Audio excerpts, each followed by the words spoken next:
pelo sinal da Santa Cruz, livra-nos Deus nosso Senhor dos nossos inimigos. Em nome do Pai, do Filho, do Espírito Santo. Amém. Pode sentar. Quem aqui é devoto de São João Paulo II? Quem é devoto? Invoca o santo dele, o anjo dele.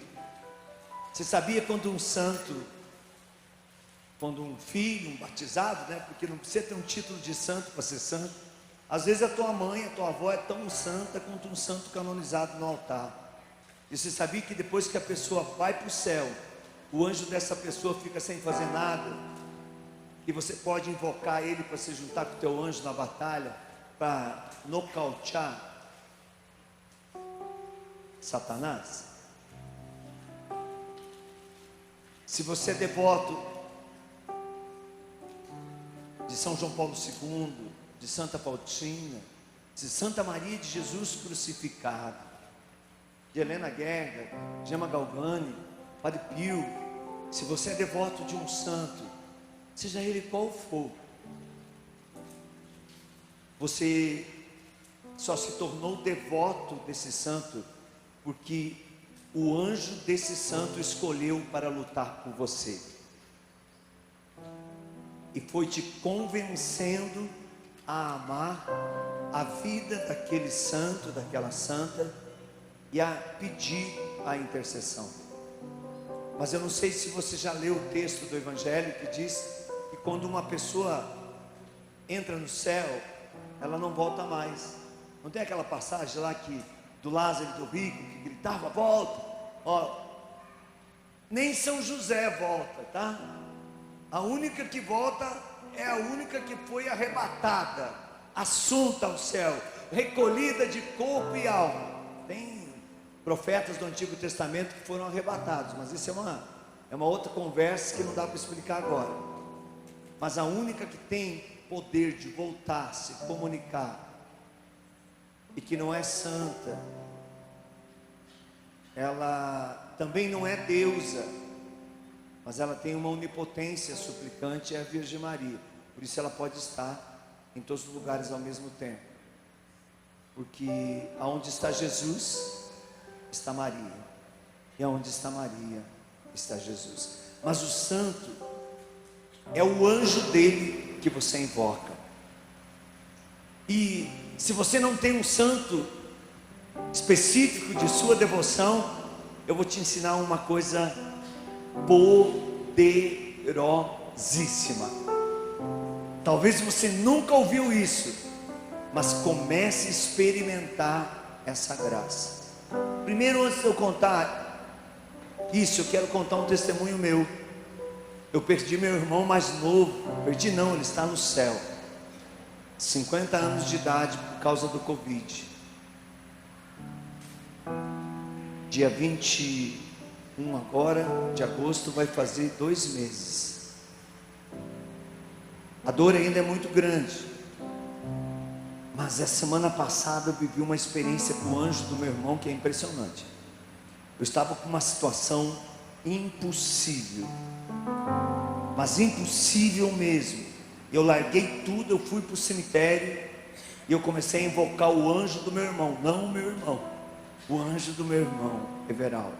Falei: você está sem fazer nada, por favor, faz alguma coisa, resolve isso para mim. Gente, eu terminei de rezar o terço, saí do cemitério, fui para o problema. O problema estava resolvido como se ele nunca tivesse existido. Olha o poder do combate de um anjo. Então, se você não tem um santo, tem um menino que reza o terço comigo, Padre Marco, chama André, reza com a Cleia, minha esposa também. E sempre no final de uma dezena do terço, a gente diz assim: qual que é teu santo de devoção? Ou qual o título da Virgem Maria que você invoca? E o André falou assim: eu não tenho, mas senti no meu coração, eu quero invocar o anjo da santarada toda. E ele: anjo da santarada toda, intercedei por mim. Foi isso que eu descobri no André. Anjo da santarada toda, intercedei por mim, combatei por mim, lutai, se unir com meu anjo, se unir com São Miguel, se una com São Gabriel, São Rafael, com os serafins, os querubins, os tronos, as dominações, as potestades, os principados, as virtudes admiráveis, se una com os arcanjos e lutem por essa causa. E eu vou contar um segredo para vocês hoje, e poucos sabem, e aí eu entro no tema. Nesse nosso livro, que está errado, viu, padre? O nome não é esse. O nome desse livro é Libertando Locais Contaminados pelo Demônio. São vários padres exorcistas que nos ajudaram a escrever. Padre Duarte Lara, Padre Vanilson, Frei Josué, Padre Anderson, Padre Antônio, Padre Roberto, vários, Padre Roberto Bandeirantes, Padre Antônio Santuário Nossa Senhora de Fá, Ceará, Padre Michele Vassalo de Salerno, na Espanha, Padre Vicenzo, que é confessor do Papa Francisco, naquela primeira igreja ali do lado direito, quando você está de frente para a Basílica de São Pedro, fica do lado direito, perto da Rádio Vaticano. Ele é o pároco ali, e é o confessor. O Papa se confessa com ele semanalmente, vocês sabiam? E às vezes mais que uma vez na semana. Eles me ajudaram nisso, e eu fiz um estudo. E vocês sabiam que o Brasil tem um anjo? Assim como Portugal tem um anjo de defesa, o Brasil também tem um anjo de defesa, e é reconhecido pela igreja, mas covardemente escondido e não mostrado para que o povo use em defesa da nossa nação. Sabe qual é o anjo da nação brasileira? Você vai ter que comprar esse livro para ler. Estou brincando. É São Rafael Arcanjo. É o anjo que aparece para os pescadores no rio Paraíba e manda eles, personalizado, com a forma de São Rafael mesmo, e manda eles jogar a rede. E quando eles tiram aquela imagem, duas partes, o corpo e a cabeça, num lado da imagem original de Nossa Senhora Aparecida está estampado São Rafael Arcanjo.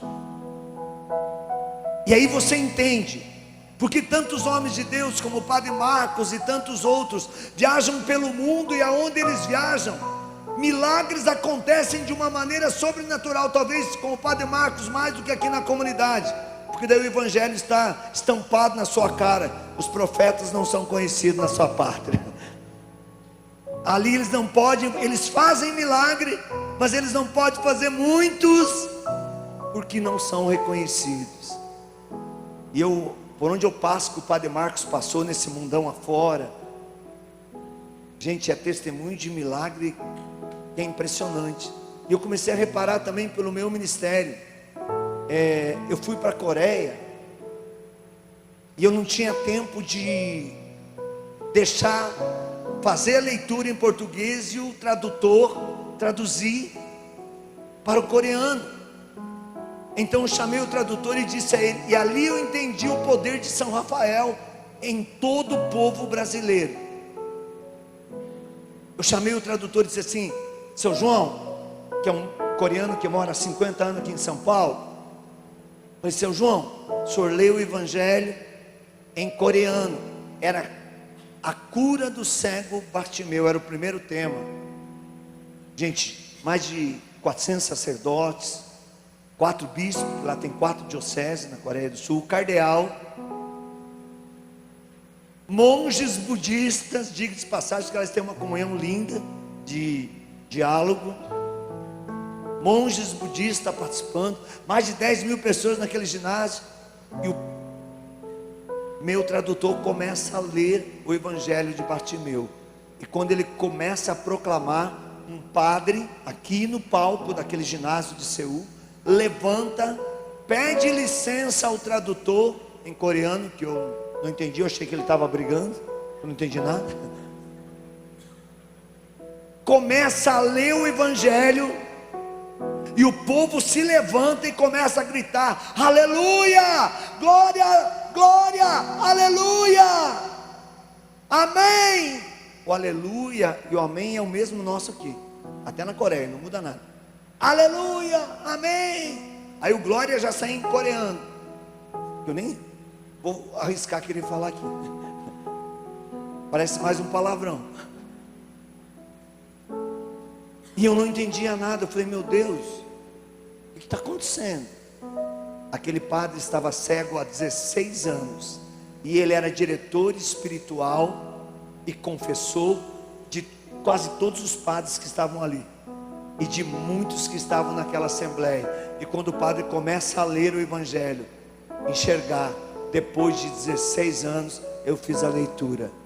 Há uma unção de cura no Brasil para o mundo, por causa de São Rafael Arcanjo. Ninguém tinha orado, ninguém tinha clamado, ninguém tinha conduzido uma oração. Era a oração, porque era a leitura da palavra de Deus, mas com o propósito da unção que há no Brasil. Hoje vocês entendem por que está morrendo tanta gente no Brasil. Porque que parece que a pandemia no Brasil ela está enroscada. Começa a partir de hoje clamar São Rafael para exterminar o vírus do Covid, e você vai ver que o Brasil vai ser uma referência não só de cura para o povo daqui, mas para o mundo. Vai sair um remédio aqui no Brasil, vai sair uma graça aqui no Brasil que vai ser referência para o mundo por causa de São Rafael. Começa, é fé. Quando nós entramos numa batalha como essa, desse cerco de Jericó, que suplicamos que todas as muralhas da nossa vida caiam, nós precisamos entender que a nossa batalha não é contra homens de carne e sangue, mas é contra demônios. E olha, aqui meus irmãos, nesta palavra do profeta Jeremias, capítulo 33, eu quero pegar o versículo 2, depois quero ir com vocês do versículo 6 ao 9. Eis o que diz o Senhor que criou a terra, que a modelou e consolidou, e cujo nome é Javé. Invoca-me e te responderei, revelando grandes coisas misteriosas que até hoje ignoravas. Invoca-me, invoca-me. Se você tinha, o senhor me fala que tem mais de 50 pessoas aqui que já tinham quase desistido de orar porque não viam mais efeito da oração. A partir de hoje vocês vão ver milagre. Quem são essas 50 pessoas? Fique de pé, pode ficar de pé, que a partir de hoje você estava desistindo, você não vai desistir mais. Você vai começar a retomar os teus combates espirituais, o teu rosário, a tua eucaristia, a tua confissão, o teu jejum. Pode levantar com a maior cara de pau, dizer: sou eu que estava pensando em desistir, mas eu não vou desistir mais, porque hoje a palavra de Deus me exortou. Invoca-me e eu te responderei. E você que está vindo, esse irmão, essa irmã, ficar de pé, pode aplaudir, porque aqui está se levantando um guerreiro, uma guerreira. Invoca-me e eu te responderei. Pode sentar. Você que está aqui desse lado, uma alergia na garganta, começou a invocar o Senhor, você sofre mais de 3 anos, você está curado, curada. Quem é a pessoa? Pode levantar. Você está desse lado direito, levanta. Nunca mais você vai ter essa alergia na garganta, você está completamente curado. Invoca-me e eu te responderei, revelando-te grandes coisas. Você ia se suicidar, você está desse lado, e você diz: Senhor, mostra que é verdade essa palavra, liberta-me do suicídio. Você está livre, pode levantar. Talvez você não está sentindo, filha, mas você está livre, em nome do Senhor Jesus, desse demônio do suicídio. Invoca-me e eu te responderei grandes coisas. E olha só o que ele diz: vou apacentar-lhes, vou pensar-lhes as feridas e curá-las, proporcionar-lhe abundantemente felicidade e segurança. Transformarei a sorte de Judá e de Israel, e os farei voltar ao que era outrora. Eu os purificarei de todos os vossos pecados que contra mim cometeram.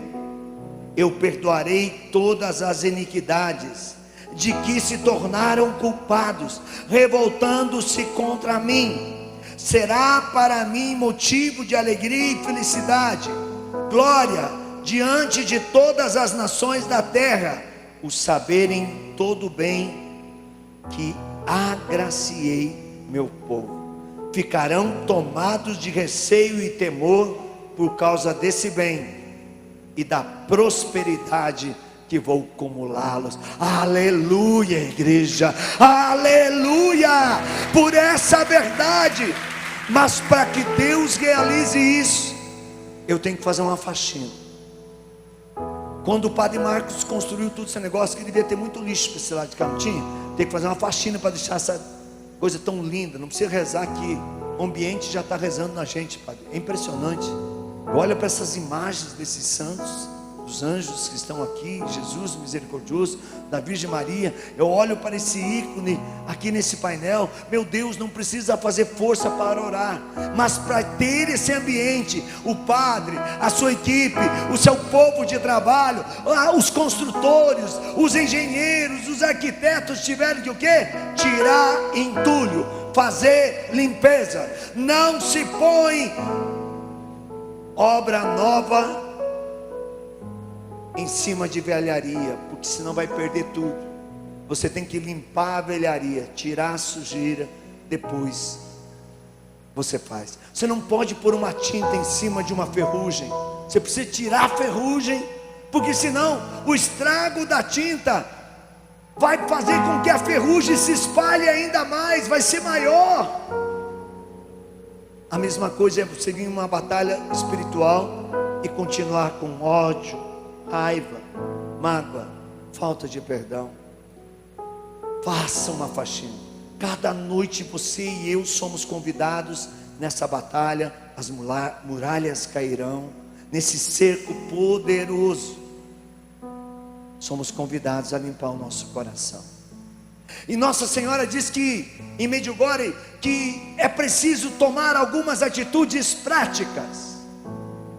A limpeza, se ela não é cuidada, se ela não é aquele espaço da sujeira preenchido por coisas boas, o estrago vai ser maior. E Nossa Senhora diz: dou-te armas contra os teus Golias. Dou-te armas contra os teus Golias. Eis as tuas 5 armas potentes. Primeira delas, a oração com o coração do Santo Rosário. A oração do Santo Rosário. E não é aquele negócio: Pai nosso, nos céus, santificado não venha a nós, você já feito mandar no nosso que dia nos Deus te perdoe, nos fez nos perdão, que não vem tanto são mal levado de um homem. Ave Maria, cheia de graça, Senhor convosco, bendito sois vós entre as mulheres, bendito o fruto do vosso, Santa Maria, mãe de Deus, rogai por nós pecadores, não só morte. Bis. Glória ao Pai. Não é assim. Fala para o irmão assim: seu cara de pau. Fala para o irmão, pode falar. É eu que sou responsável. Se ele bater em você, diga: bata no pregador. Diga para o irmão: seu cara de pau, seu preguiçoso, seu desocupado, cria vergonha nessa cara. Vai trabalhar pelo reino de Deus, vai rezar direitinho o rosário. E o rosário não é um terço não, hein? O rosário são 4 terços. E os pecadores que nem eu tem que rezar 5, porque eu rezo um pelas almas e pelos anjos.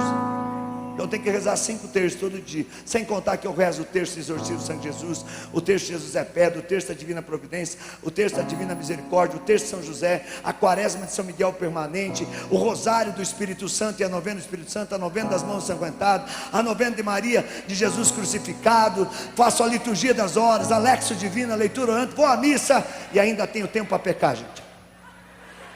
É impressionante. É impressionante. Eu fico imaginando um bando de desocupados que não reza, mas o diabo dança baile que sobra espaço no salão para ele se arrastar para tudo quanto é lado. Outra arma poderosa que Nossa Senhora dá para preencher o lugar do ódio, da raiva, da mágoa, do sentimento de vingança, daquele sentimento de incapacidade, de prostração, de tristeza, é a Eucaristia. Vai à missa e viva na graça. Não vá na missa e o resto você já sabe. Só Deus na causa. Eucaristia, Eucaristia. E parem com essa confusão que essa pandemia trouxe, dizer, eu agora estou tão bem, eu rezo a missa todo dia aqui de casa, não preciso ir na igreja.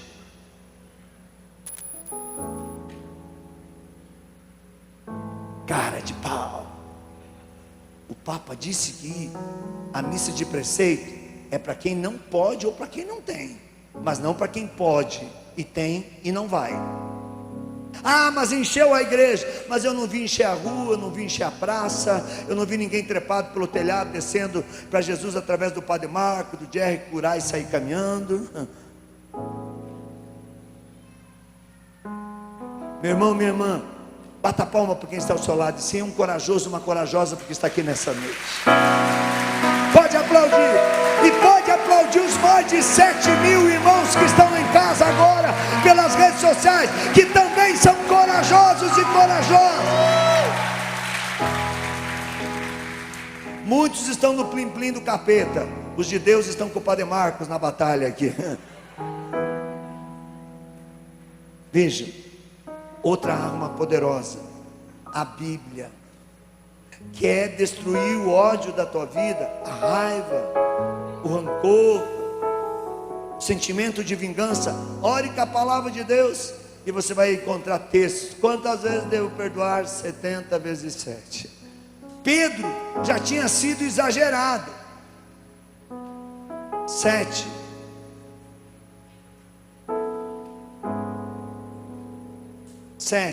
Naquele tempo eles perdoavam 4, porque os elementos da natureza, os pontos cardeais, aquela coisa toda, né?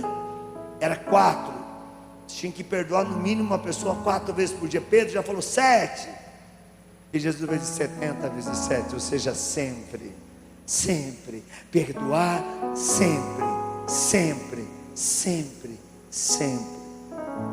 A Bíblia nos ensina a amar a todos sem distinção. A Bíblia nos ensina que nós somos mais de que vencedores. A Bíblia nos ensina: invoca-me e eu atenderei. A Bíblia nos ensina na carta aos Gálatas: quem semeia da carne vai colher a corrupção, mas quem semeia do Espírito colherá a vida eterna. A Bíblia nos ensina, Mateus capítulo 7, versículo 7: pedi e recebereis, buscai e encontrareis, todo aquele que bate a porta se abre. Está fechado para o trabalho? Ora com a palavra de Deus que abre. Está devendo? Ora com a palavra de Deus que diz que não faltará nada para um filho e uma filha de Deus. A palavra de Deus nos ensina: orai em todas as circunstâncias e apresentai as vossas preocupações a Deus, mediante súplica, oração e ação de graça. Ora, mas eu não oro com a palavra. Uma vez um cara, eu acho que era primo do Jerry, ou era o Jerry, não sei, mas não era, porque o Jerry não tem cara de quem foi para plantar cana no canavial, né? Não tem jeito. O cara plantava cana no canavial, então não deve ser o Jerry, mas deve ser parente. Ele plantava cana, mas ele ia para a igreja, participar das batalhas. Ele foi se sentindo assim meio todo poderoso. E um dia, na hora da refeição, gente, ele vai rezar. Todo mundo ia fazer farra, contar piada, tomar cachaça, jogar baralho. Ele não, ele ia rezar para agradecer a Deus pelo alimento. Era uma pessoa boa. E um dia ele rezando enxergou um letreiro no céu, grande, maior que um outdoor, VCC. E ele já discerniu, como um bom carismático, ou asmático, não sei. Ele logo discerniu, vai, Cristo chama. E ele sai correndo, vai até o Padre Marcos, chega lá, Padre Marcos. Primeiro, antes de ir para o Padre Marcos, ele olhou para os colegas dele e falou assim: pode ficar com a minha marmita, que eu não vou mais para comer, agora eu vou ser missionário. E veio no Padre Marcos, me envia, Deus falou comigo. E o padre, vendo a angústia, perdeu a paz e falou: mas meu filho, Deus também fala comigo. O que Deus falou com você? Apareceu um letreiro, vai, Cristo chama. Padre, me dá um envio que eu quero ser pregar. Outra coisa que ele era inteligente: ninguém pode servir a Deus se não tiver comunhão com a igreja. Tem muito papagaio de pirata por aí. Quer servir a Deus, mas não quer ter comunhão com o padre, não quer ter comunhão com a igreja. E ele: não, eu quero ter comunhão com a igreja, vou lá, vou pedir para o Padre Marcos me enviar. Aí o padre viu, que eu desperegando, falou: meu filho, uma das coisas que eu aprendi no seminário, para a gente pregar a palavra de Deus, a gente tem que conhecer a Bíblia é a palavra de Deus. Você conhece a Bíblia? Padre Marcos, eu conheço tudo, Gênesis e Apocalipse, o senhor me pergunta o que o senhor quiser que eu lhe falo. O padre falou: meu filho, eu tenho um monte de atividade, tem rádio, aqui tem internet, tem TV, eu tenho reunião com o bispo, me fala aí alguma coisa da Bíblia boa que você conhece. Ele falou assim: padre, o que eu mais gosto da Bíblia é parábolas. E o padre falou: meu filho, você está me enrolando, tenho tanta coisa para fazer, desembucha logo. A Bíblia tem parábola do Gênesis ao Apocalipse, meu filho. Qual que você mais gosta? Ele falou assim: padre, o que eu mais gosto, Padre Marcos, sabe, depois do pão de queijo, a que eu mais gosto é a parábola do bom samaritano.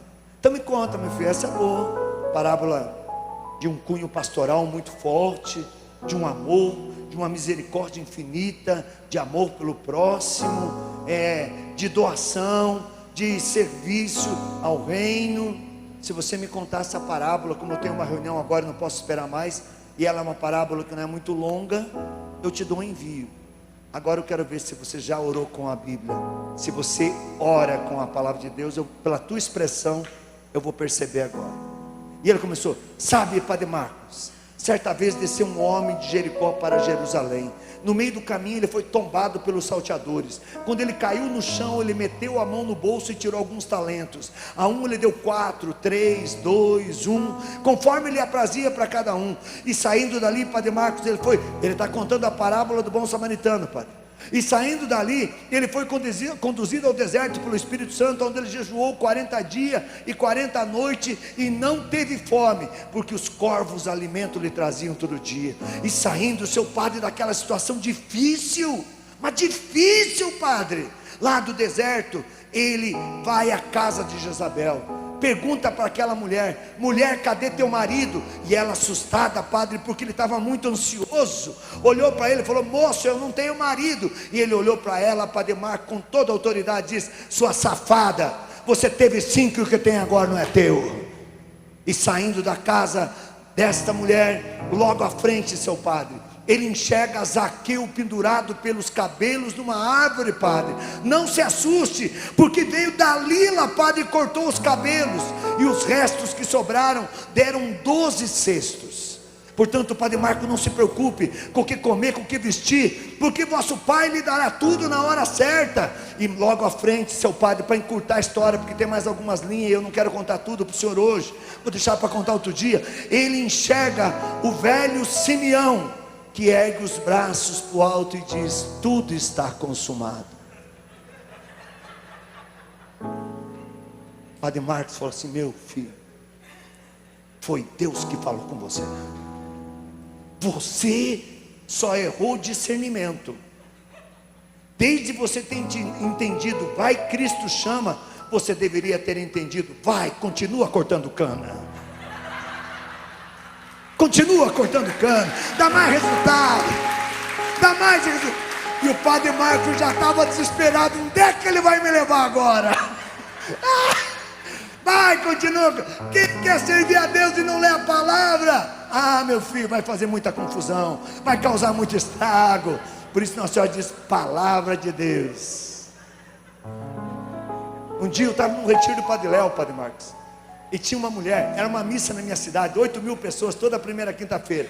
E tinha uma mulher, eu era o coordenador do evento. Tinha uma mulher que vinha com, ela não vinha com um álbum, ela vinha com uns 10 álbuns, era uma abraçada de álbum de foto. E o Padre Léo dizia para mim: Ironice, se ela chegar em mim eu te pego. E o Padre Léo, gente, ele tinha uma delicadeza de um rolo compressor. Eu não queria aquela delicadeza para mim. Eu queria o irmão, o amigo, eu amava ele de qualquer jeito. E continuo amando até hoje, mais do que nunca. E eu dizia para os meninos do jalequinho vermelho: não deixa a mulher chegar no padre. Aí teve aquela campanha, sim, sim, vida sim, droga não. Aí o meu bispo, era na quinta-feira a missa, adiou a missa de quarta-feira de cinza para quinta-feira, para fazer no ginásio, na cidade, abertura. Não fez na quarta-feira de cinza, fez na quinta-feira, no ginásio com o Padre Léo. Veio todos os padres da cidade, bispo emérito, o bispo, e deram a pregação da missa para o Padre Léo. As cadeiras da frente eram só para os padres, todos os padres da diocese.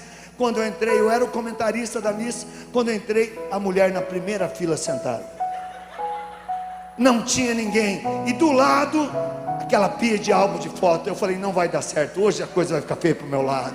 E gente, eu não conseguia me concentrar a missa inteira, eu não conseguia fechar o olho para orar, eu só ficava olhando para a mulher e para os álbuns de foto. Eu falei: hoje eu apanho do Padre Léo.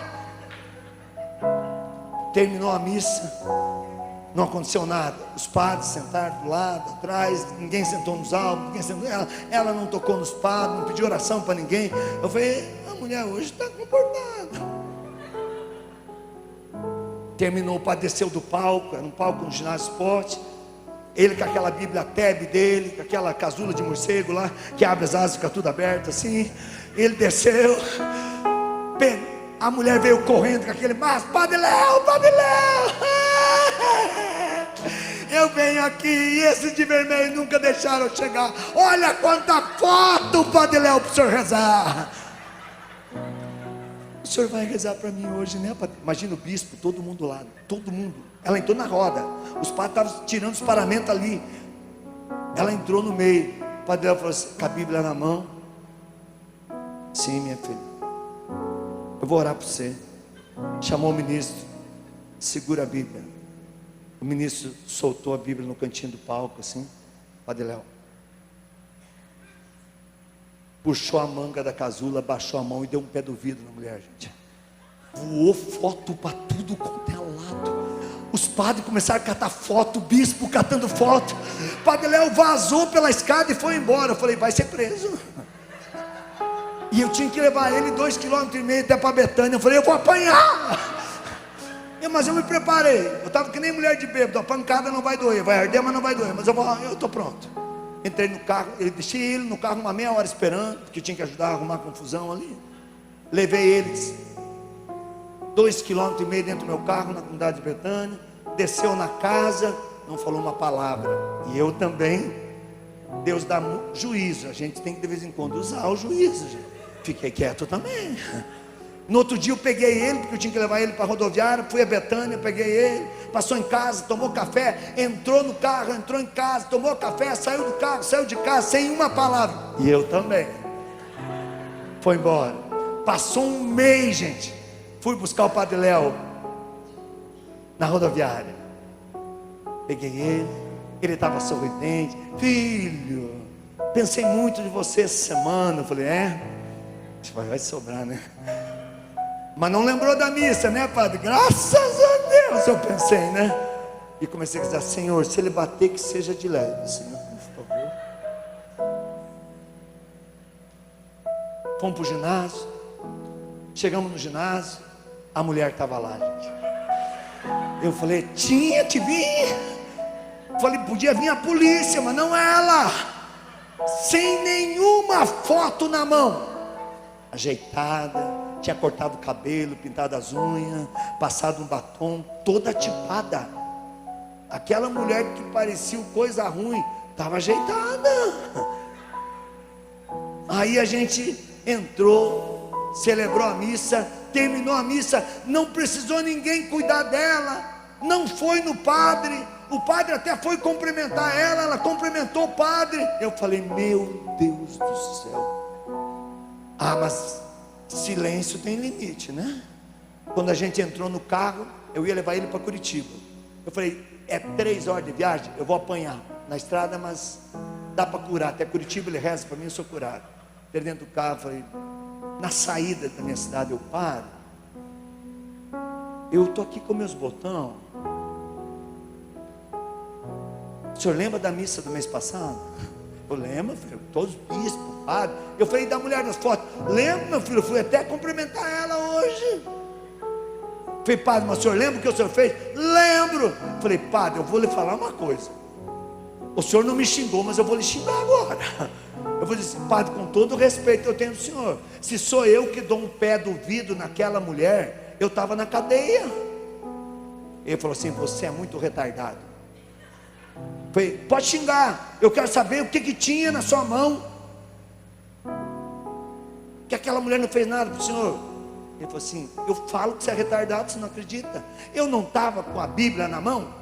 Falei, estava. E não tem na Bíblia, pregai o evangelho a toda criatura? Eu preguei o evangelho nela, filho.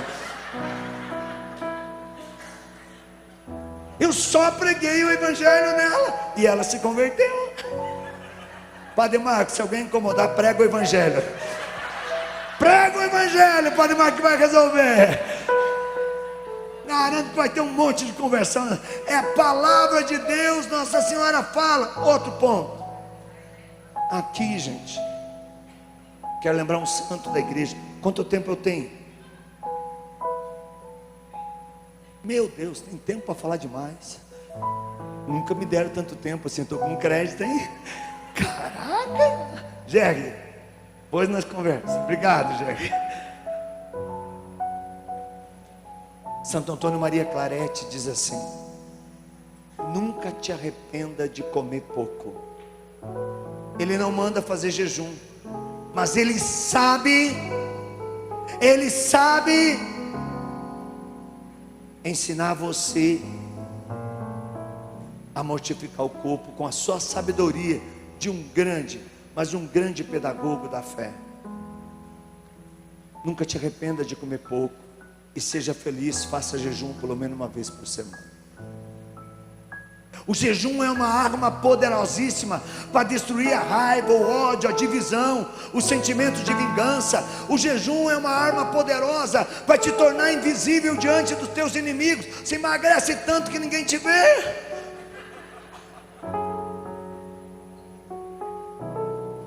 Jejum. Me lembro de uma outra santa, falei dela já hoje, Maria de Jesus crucificado, pequena árabe. Gente, ela fazia tanto jejum que quando ela rezava, ela voava. Teve um dia que ela voou, que ela ficou agarrada na torre da igreja, lá na cruz, lá em cima. E ela começou a profetizar lá de cima: o próximo Papa vai se chamar Leão XIII, o próximo Papa vai se chamar Leão XIII. Ela estava há 7 dias de jejum. Passado 3 para 4 meses, ela nunca tinha visto aquele cardeal.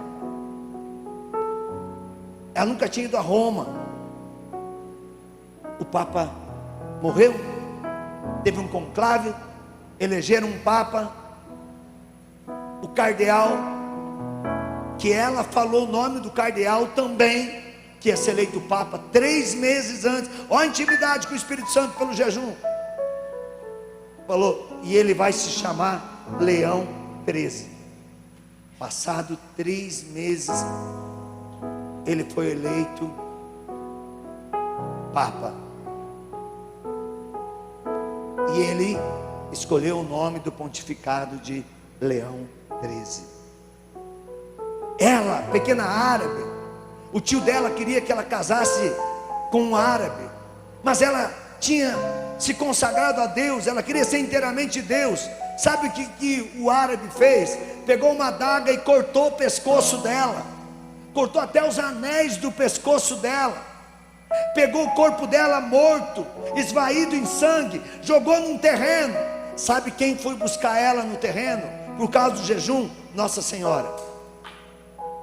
Nossa Senhora pegou ela no terreno, levou ela para uma casa, costurou o pescoço dela, porque ela ficou com a cicatriz de quem costurou, para saber, você tem uma marca da vitória e não de derrota. Costurou o pescoço dela, ficou molhando, e ela vendo aquela senhora, porque ela voltou para a vida, ela ressurgiu, ela estava morta. Ela vendo aquela senhora, que era Nossa Senhora, cuidando ela, botando água na boca por meses, sem comer. E aí, quando Nossa Senhora sentiu que ela estava pronta, Nossa Senhora fez um prato de sopa para ela. Nossa Senhora fez um prato de sopa, deu para ela, ela comeu. Imagina, você está aí há meses só com água na boca. Ah, você vai comer o prato e o talher também, não tem jeito. Ela falou para Nossa Senhora assim: tá gostoso. Já me lembrei de Davi. Esse dia meu netinho, para 2 anos, deu um biscoitinho desses de polvilho com queijinho por cima, torradinho. E ele tem os dentinhos fracos, 2 aninhos. E ele mastigou. E eu vi que ele sofreu para mastigar. E eu falei: Davi, é ruim, né? Ruim, vovô. Aí eu peguei outro polvilho, sem o queijo derretido em cima, que é mais macio. Dei para ele. Ele falou: bom, né, Davi? Ele: bom, vovô, mas eu quero o ruim. Eu quero o ruim. É bom comer? É bom comer ou não é? Mas é melhor ficar com o ruim do jejum. Salve. E ela comeu aquele prato de sopa, olhou para Nossa Senhora e falou: me dá mais um. Sabe o que Nossa Senhora disse para a pequena Árabe? Se contenta com o suficiente. Esse prato de sopa é o suficiente para você. Pegou ela pela mão, levou ela até o padre da paróquia. Olha o jejum de meses. Levou ela ao padre da paróquia e disse: agora confessa com o padre, perdoa aquele que você guardou raiva, mágoa, que por causa dele você está fugida, por causa dele você nunca mais vai poder ver ninguém da tua família, porque o próprio tio dela queria matar ela. Você não vai ver ninguém da tua família, então você precisa tirar essa raiva do teu coração. O jejum agora te preparou para você tirar a raiva, o ódio, a mágoa do teu coração. Ela confessou com o padre, e é impressionante. Ela viveu a vida inteira dela no anonimato, sem que o irmão dela pudesse vê-la, sem que o tio dela pudesse vê-la, porque o tio queria matar. E ela fundou um Carmelo. Gente, essa mulher, por causa do jejum, o demônio se incomodou com ela, padre. E o demônio foi para Deus e disse: eu quero possuir o corpo dela por 40 dias. E Deus falou para o demônio: pode, eu te deixo, vai. E o demônio foi e tomou ela. Ela ficou possessa por 40 dias do demônio. 1 semana o demônio voltou para Deus: me tira do corpo dela que eu não estou aguentando, ela faz muito jejum. 1 semana o demônio queria sair dela. E sabe o que Deus falou para ela? Você vai ficar lá para nunca mais atormentar ela 40 dias. Quando deu 40 dias, o demônio vazou e nunca mais apareceu na vida dela. Aí ela precisou ter 3 dias de possessão: Miguel, Gabriel e Rafael. Eu não conheço outro santo, talvez tenha. Eu sou muito limitado no estudo dos santos, mas eu estudo muito e ainda sou limitado. Mas ela teve possessão angélica. Isso está na canonização dela pelo Papa Francisco. Uma das virtudes dela: teve possessão angélica. Miguel, Gabriel e Rafael, para restaurar o estrago que o diabo tinha feito no corpo dela durante 40 dias, mas não pôde tocar na alma dela por causa do jejum. Nossa Senhora pede o jejum para eliminar todo tipo de mal do nosso corpo. A última arma que Nossa Senhora dá em Medjugorje: gente, está com raiva, está com ódio, está com mágoa, vai confessar, seu cara de pau. Tem gente que é tão cara de pau, Padre Marcos, que se não passar óleo de peroba na cara vai encher de cupim. Não confessa há muitos anos: eu vou lá nas muralhas porque eu vou ser libertado. Vai, você vai voltar para casa pior. O capeta que sai de todo mundo vai para você, seu cara de pau que não confessa. Maria Picarreta, outra bem-aventurada da igreja, que viveu as 24 horas da paixão de Cristo. Maria Picarreta diz que quando ela ia para uma assembleia e ela orava,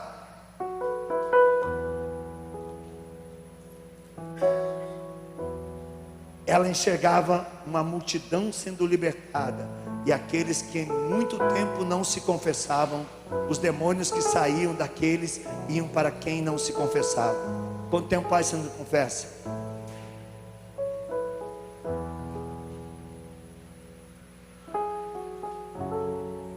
Sai daqui, capeta. Não é você, é o capeta que está aí alojado de você. Sai. Ó, já começou a voar.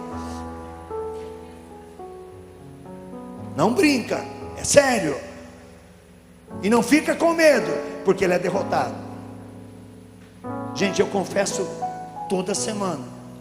Toda semana. E às vezes, não vou contar a quantidade, senão é vergonhoso. Eu confesso sempre que preciso. Confissão. Raiva, ódio, sentimento de vingança são muralhas que precisam ser quebradas para ter espaço para a graça de Deus em nós habitar. Quero trazer aqui um pensamento que tem me batido muito forte no coração. No lugar da raiva, do ódio, da mágoa, dos sentimentos de vingança, coloca a perseverança e a coragem. A perseverança e a coragem. Por isso que a palavra de Deus vai dizer: sede forte e corajoso. E lembra, terminando sobre a confissão, a palavra de Deus diz: não deixe o sol se pôr com ressentimento no teu coração. Um casal que não se perdoa. Imagine um jogo 0-0, 2 de costa, 0-0, e o X no meio é o capeta. Aí não vai dar certo, aí vai se arrebentar. Quer quebrar as muralhas? Reza, confessa, jejua, leia a palavra de Deus, vai à missa, e você vai ver quanto